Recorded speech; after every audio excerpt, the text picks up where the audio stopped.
Good morning, students. So today we will start with the second chapter. Means already we have done first part of the second chapter. Today is the second part, and by the time those who are at home watching this video, there already might be some students who are doing the offline classes. So those who are at home, stay safe and don't think that if you are at home you will miss something. You won't miss anything. I'll make sure that everything is covered in online classes too.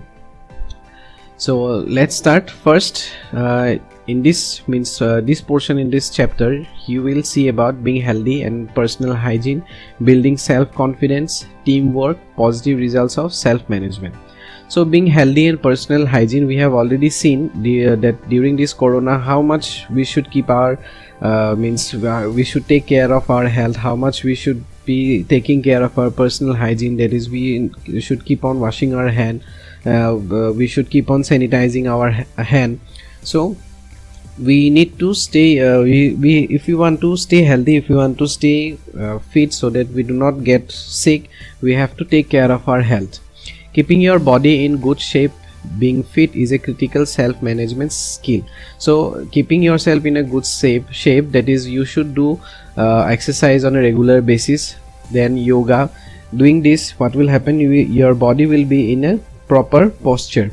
So if there is anyone who have gained weight, try to reduce your weight, because when you grow up, means maybe in like 2 years 3 years, if you gain more weight, then you might get sick.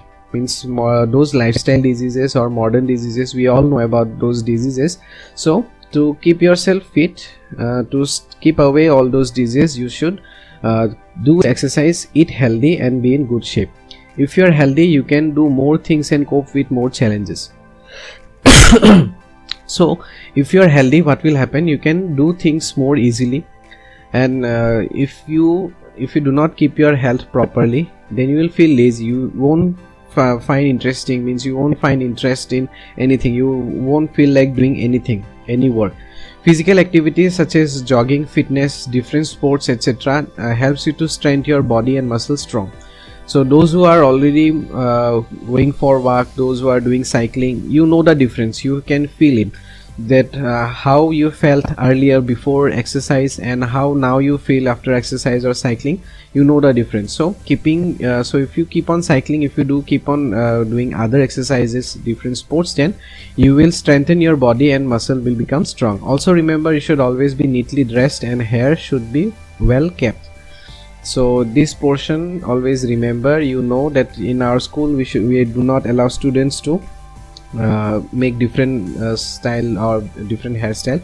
So this is part of self-management. Just imagine a person who has different type of hairstyle, means which are unacceptable, and a person who have a proper hairstyle. So the first impression, what will happen to your first impression, means whom you will be trusting. If you are in a situation, if you are really in difficulties, it is not that those who are having proper haircut, they are good, but just imagine the first impression. So for me, the first impression will be go for the person who has a proper haircut. I'll trust that person first, and if that person is not good, that is a second thing. But first impression will be if he is a properly dressed, properly healthy, his haircut is normal, good. So these are the things we keep in mind. Grooming is the process of making yourself look neat, tidy and smart. So this is also a very important point. Building self-confidence. Now why should you build your self-confidence, or how will you build your self-confidence? Self-confidence is a sense of trusting one's ability and self, means you know that yes, I can do this thing. That is self-confidence. If you are asked to run, that you have to run 1 kilometer in 1 hour, then you can say yes, I can do easily, I trust myself, this is confidence, and I can run 1 kilometer in 1 hour.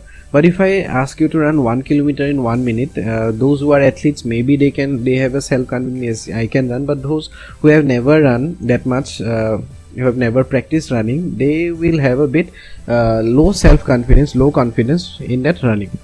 If you are intelligent, hard work and talented person but lack of confidence and avoid taking initiative, then it may be difficult for others to recognize your talent. So normally we use this talent like, yeah, that person is talented, he is talented, she is talented. So how do we normally put this tag? So if there are people who take responsibility on their own, if they start hardworking and they do not have any low confidence, then that person, we can say that, yeah, that person has some talent. In dance, we can say, if a person goes on a stage and he feels scared, if he is not confident and stands on the stage and after some time comes back, then we cannot say that that person is talented or he has a talent of dancing. Same goes with everything, means in every field. Self-confidence means having trust in one's abilities, qualities and judgment. So you should have trust on your own abilities, on your own quality and your judgment. Everyone has their unique abilities, everyone has their unique qualities. Like I will have different quality, you will have your different quality. So according to that, self-confidence matters. Self-confident people do not doubt themselves. Those who have confidence, they will never doubt themselves. Self-confidence is a combination of state of mind and strong feeling of self-belief. You just remember, means think about a situation. Maybe in past you might have very strong feeling about something, working on a particular work or maybe on a particular topic, right? So if that work was assigned to you, you might be confident, yes, that I can complete this work, I can do this work perfectly, and at the end also you have seen that you have completely completed that work.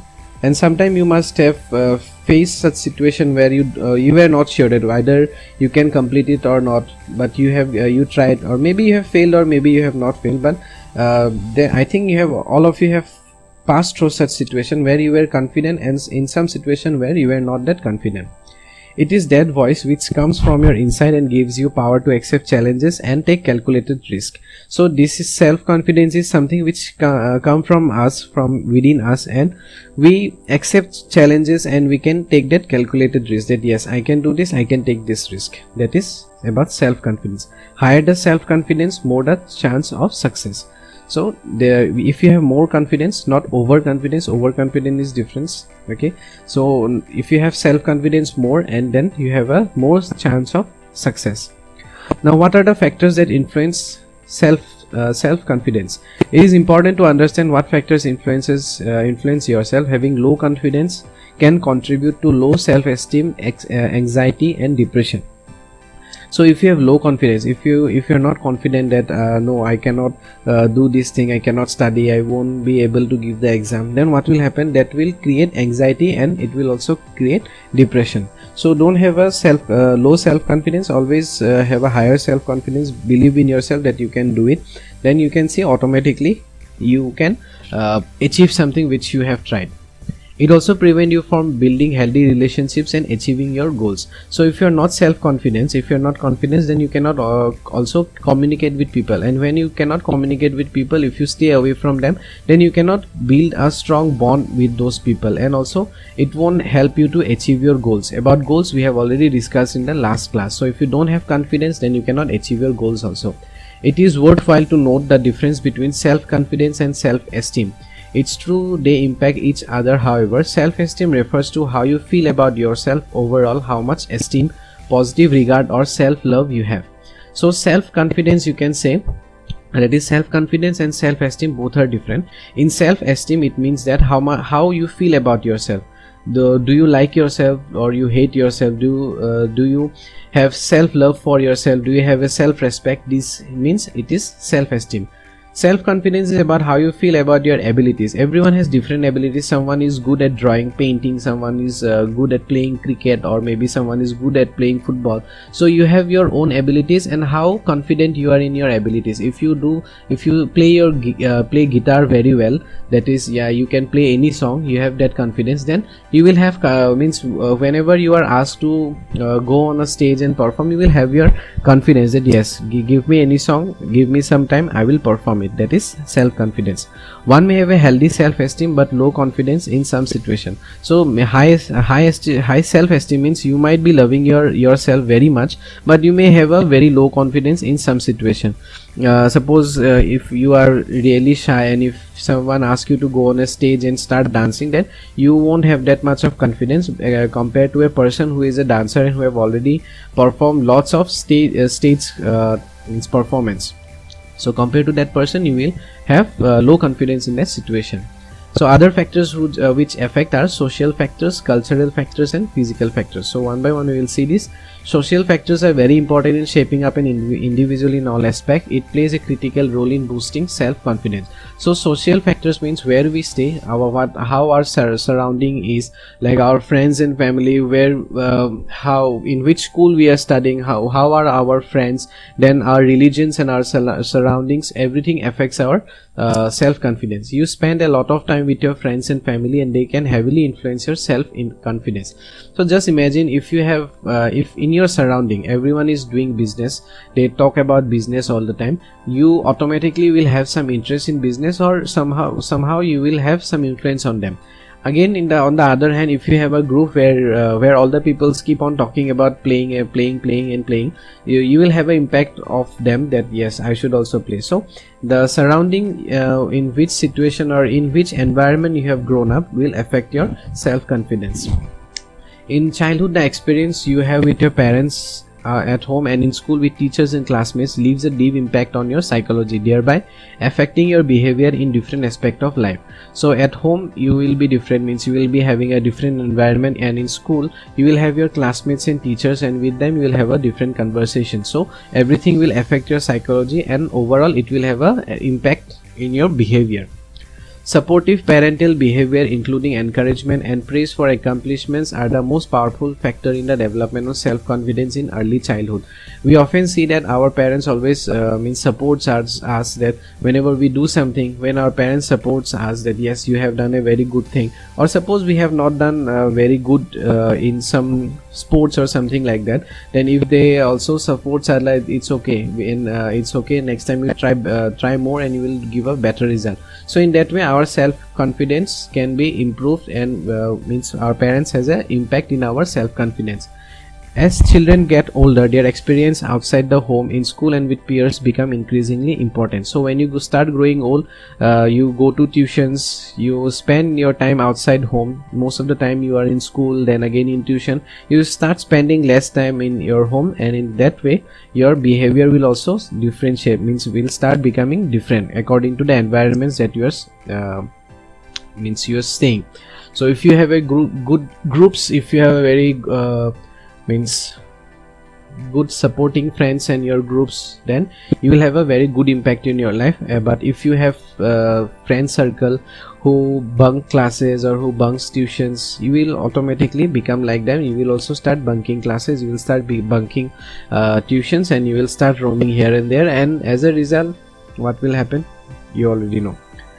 So are the people in family supportive? Do they build you up or drag you down? How your teachers treat you in school? Do you get enough love and attention for your family? So these are the things which affect our self-confidence. All these questions are related to an individual upbringing and impact self-confidence and self-esteem. Sometimes the punishment and criticism develop fear in early childhood restrict him to take risk and challenges. So suppose somebody wants to participate in something, and parents scold that student, or teacher scolds him that don't do this thing. If punishment is given, then that self-esteem will come down. That person or that student next time won't try in that field. So these are the things affects our self-confidence. A low self-esteem can reduce the quality of a person's lives in many different ways, including negative feelings. The constant self-criticism can lead to persistent feeling of sadness, depression, anxiety, anger, shame, or guilt. So if you see that if someone keeps on criticize you, gives negative comment on you, as a result you will start feeling sad, you will feel depressed, anxiety, anger, shame, or guilt. These will affect you. So Henry Edberg offers a set of tips to improve self-esteem. How you can increase your self-esteem? You should say stop to your inner critic. Use healthier motivation habits. You should read some motivational book. You should watch some motivational videos that will boost in your life, that will upbring your confidence, will increase your self-esteem. Always take a 2-minute self-appreciation break. Whatever you do, if you have done something good, take a 2-minute appreciate yourself. Yes, very good, I have done something good, so appreciate yourself. And also what you can do, in last class which we discussed already, you should have a me time, that is 30 minutes of me time. In that me time also you can appreciate yourself. Write down 3 things in the evening that you can appreciate about yourself. Means you can write about your positive things. Do the right thing, always do the right thing, don't take the wrong path. Okay, so that will also increase your self esteem. Replace the perfectionism, handle mistakes and failure in a more positive way. Be kinder towards the people whoever you meet, whether they are teachers or be your parents or the domestic helpers in your home or anyone whom you meet in your day-to-day life. Be kind towards them. So it's always a give and take. When you behave with them kindly, they will also respect you. Maybe there might be some exception, but that does not mean that we will change our attitude or we will change our behavior because of them. Try something new, always try to do something new. If you have not tried something, then you should try that. I have not done painting, I should try painting today. I have not read motivational book today, I will read one motivational book, because online the books are available. Stop falling into the comparison trap. So don't fall for the trap, because everyone is different. Someone getting more marks, do not compare that student have got more marks, why I have not got more marks. So it's their effort, that student might have given more effort or you may not have given that much of effort. So don't compare with yourself with with yourself, that last time if I have done this much, if I've got 10 marks, this time I've got 12.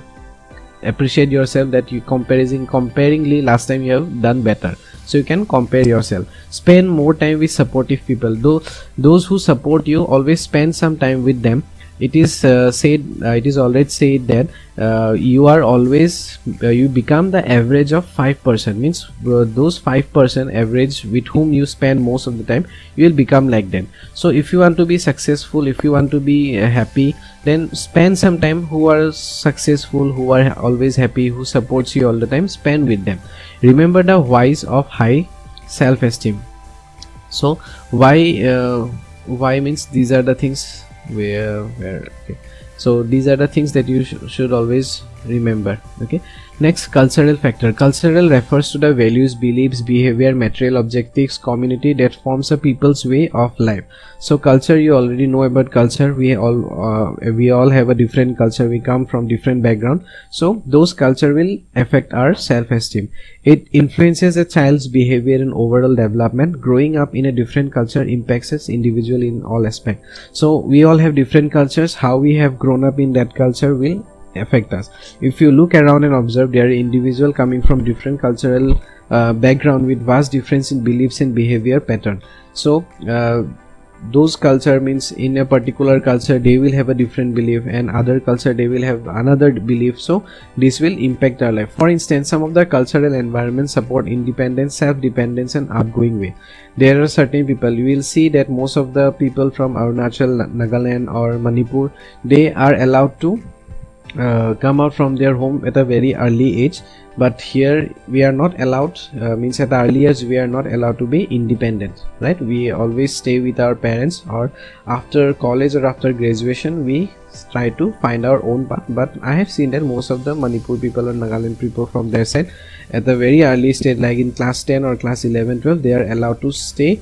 Means they come to Guwahati and they stay away from their parents and they build their own life. People from such background are often self-dependent. They are self-dependent, competent and assertive. They exude confidence and do not hesitate to face challenges or failures. So since from the earlier stage they stay on their own, so they start facing challenges at a very earlier stage, and later in life also they don't feel or they don't hesitate to face challenges.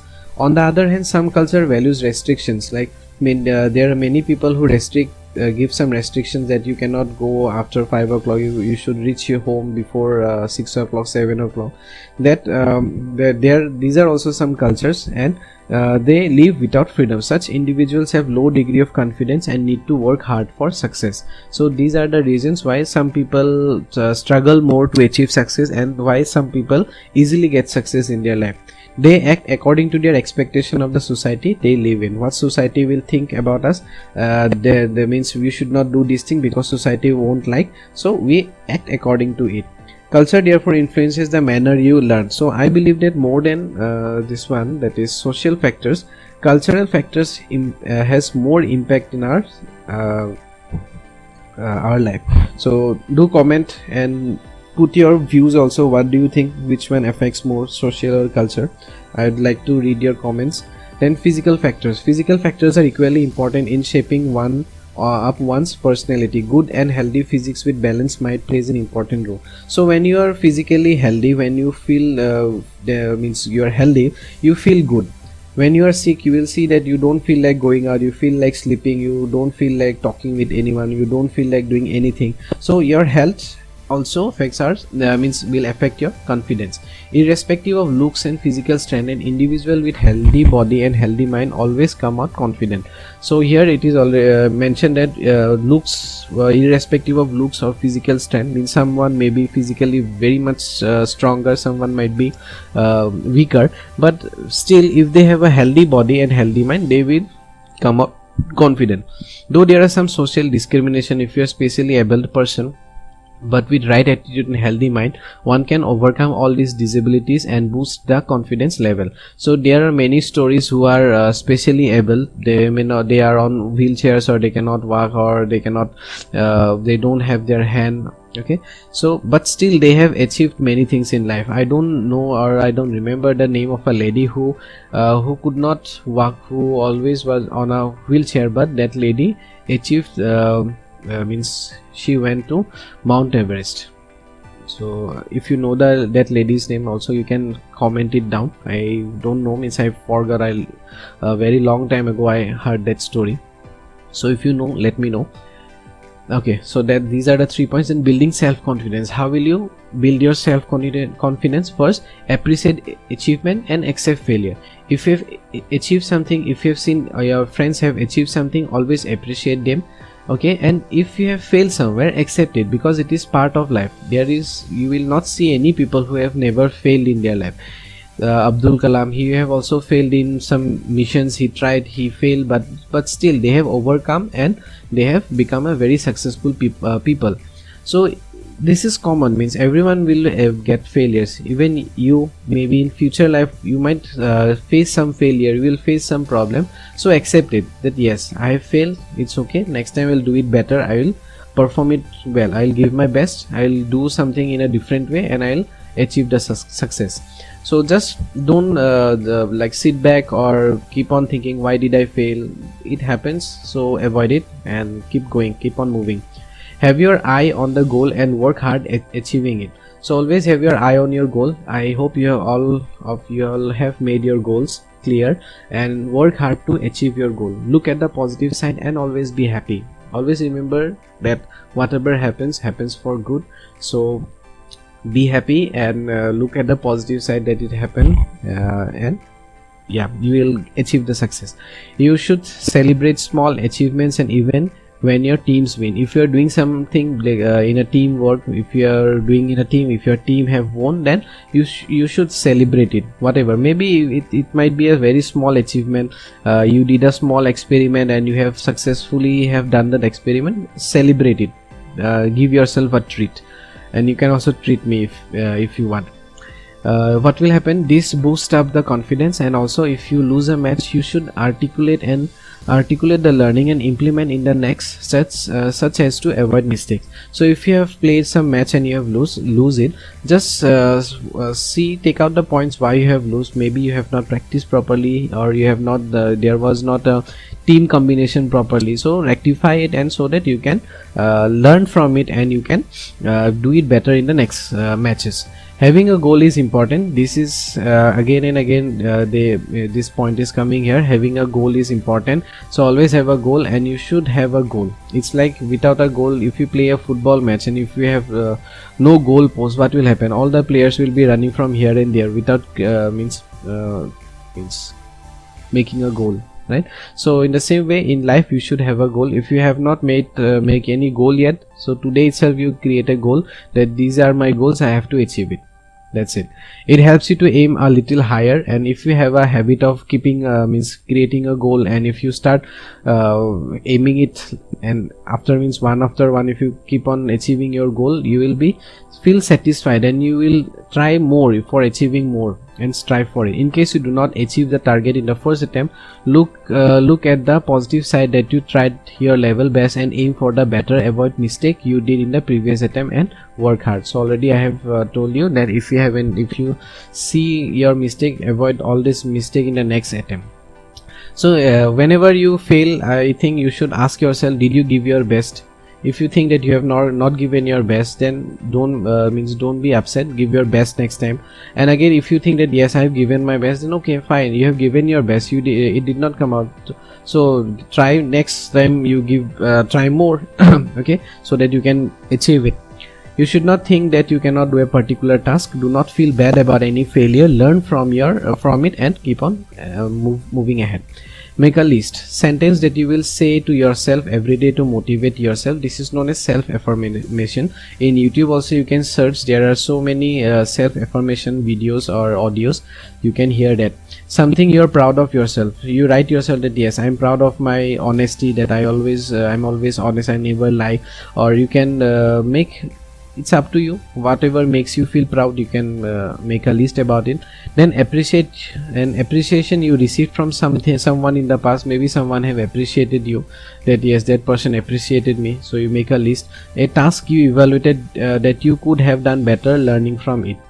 Write a task and evaluate it so that you can do it properly next time. Teamwork is a collaboration effort of a group in order to achieve a common goal. So here I would like to give an example, like doing online classes or maybe offline classes. It is always a teamwork. Teachers, parents, children, everyone are doing properly from their own point of from their own capacity, their own point of view. They have done proper good thing. So you are also staying at home doing the online classes. We are also preparing for you, like I'm recording this video. After some time I will be editing this video, uploading it. So then again, random times students ask me questions. I've got phone calls at 6 o'clock, so I've got question at like 9 o'clock, 10 o'clock.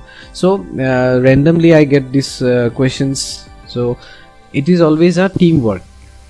So if something is done, even in future when you start doing some job, you will see that it is always a teamwork. You cannot do it single-handed. It is usually a task. It is usually to complete a task in most effective and efficient way. It is the ability of a team member to work together, communicate effectively, anticipate and meet each other's demands and inspire. It can increase efficiency, create a sense of ownership and raise morale.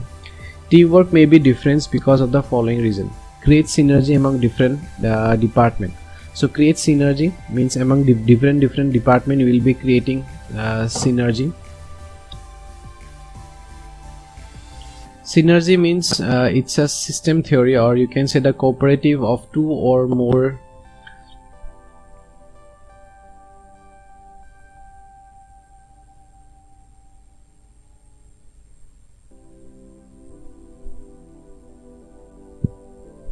synergy means binding together, create synergy. It's like creating a bond among the team.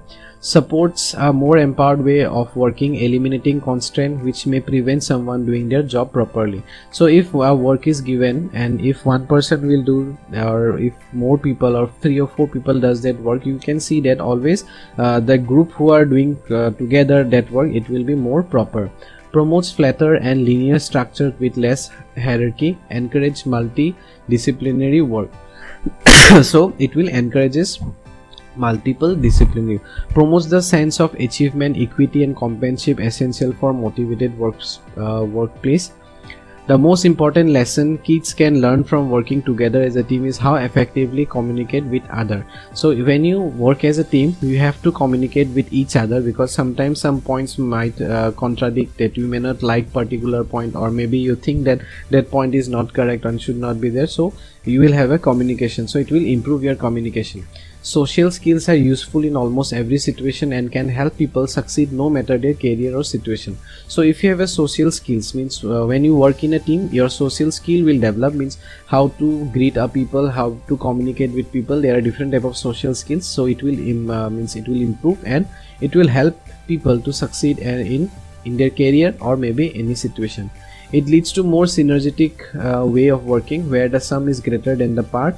Properly managed teamwork maximizes strength. If a team is properly managed by a team leader, then that strength will increase and bring out the best in each team member. So every member will bring something best.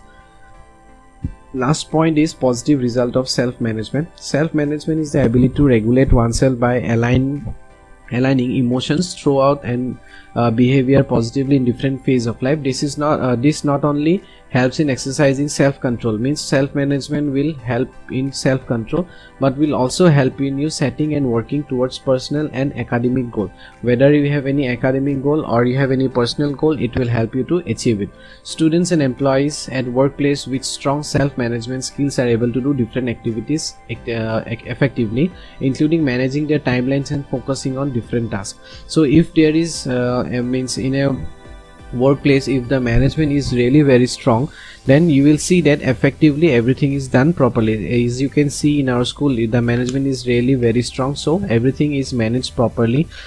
Students will be doing classes online also, they will be doing offline also, everything will be sanitized time to time, and whatever guidelines have been given by government, that maintaining a social distance, using of mask and all, everything will be keep in mind. But if the management was not good, if the management like do whatever you want to do, what would have happened? No one would have been, maybe I won't have taken online classes, or I would have been taking only offline classes, or maybe means anything could have happened. It would not be a proper something class, right? So that management or team should have a very strong management. Self-management allows an individual to achieve personal and professional goals. The benefits are: provide sense of ownership and control over own behavior, increase self-confidence and improve decision making. You will have your more self-confidence whenever you have a situation you need to take decision, then you can take the right decision. It will also help to develop critical thinking and problem solving approach. If you face any problem, then you will have a you will develop a mind, you will develop a mentality how to solve that problem. You will see that sometime some problem occurs, sometimes some problem happens that everyone is discussing, but only one person or two person will be from that group will be there who will solve that problem. So why does it happen? That person have a different type of thinking, and that thinking has been developed in such way, maybe consciously or maybe unconsciously. That person is good in communication, he might have more self-confidence, he will have more self-esteem, and as a result he will have a problem solving approach. Calculate effective task and time management, enable efficient goal setting and goal achievement, improve adaptability and optimism. I hope all these points are clear, and here we will end, and this is the end of your second chapter. If you have any doubt, you can ask me. Thank you.